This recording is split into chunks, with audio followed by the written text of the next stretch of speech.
আরে দেখতে পাচ্ছেন কি বড় একটা সোনাগুজি যাকে বলা হয়, কোমোডো ড্রাগন। মোটামুটি 5 থেকে 7 কেজিরও বেশি ওয়েট হবে, কিন্তু সামনে করে জালের মধ্যে পড়ে গেছে। সেখান থেকে তাকে রেস্কিউ করব।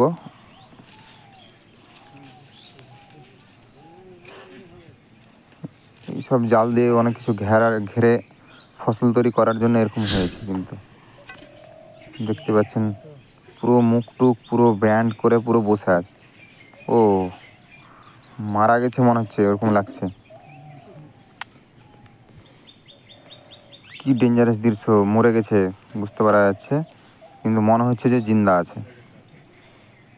আমি সেই সময় মাঠে গিয়েছিলাম, মাঠে গিয়ে দেখতে পাওয়া যাচ্ছে যে হ্যাঁ এরকম একজনের জালে বেঁধে আছে এই অবস্থায়।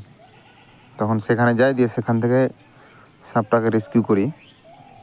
সাপটা কিন্তু মারা গেছে, অনেকক্ষণ আগেই পড়েছে, মানে আজকেই এটা পড়া। 4-5টা দেখে বুঝতে পারা যাচ্ছে। এটা দিয়ে কেটে কেটে সেখান থেকে আমি রেস্কিউ করছি।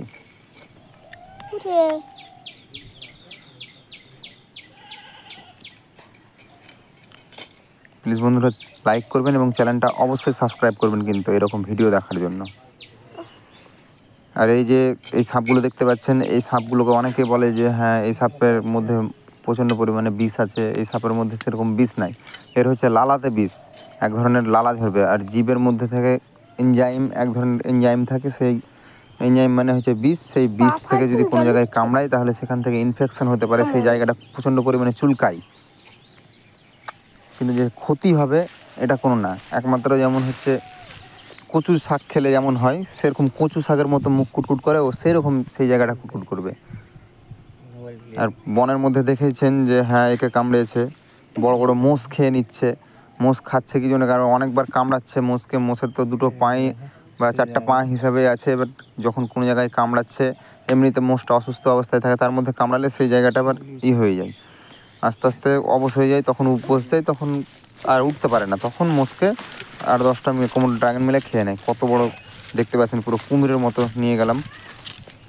পুরো একটা গর্ত আছে যেখানে ওকে প্রায় দেখা যায়, সেই জায়গাটাতে ছেড়ে দেবো, সেখানে রাখা থাকবে।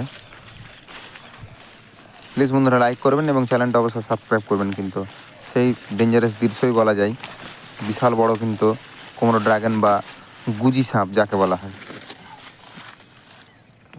এই গর্তর মধ্যে রেখে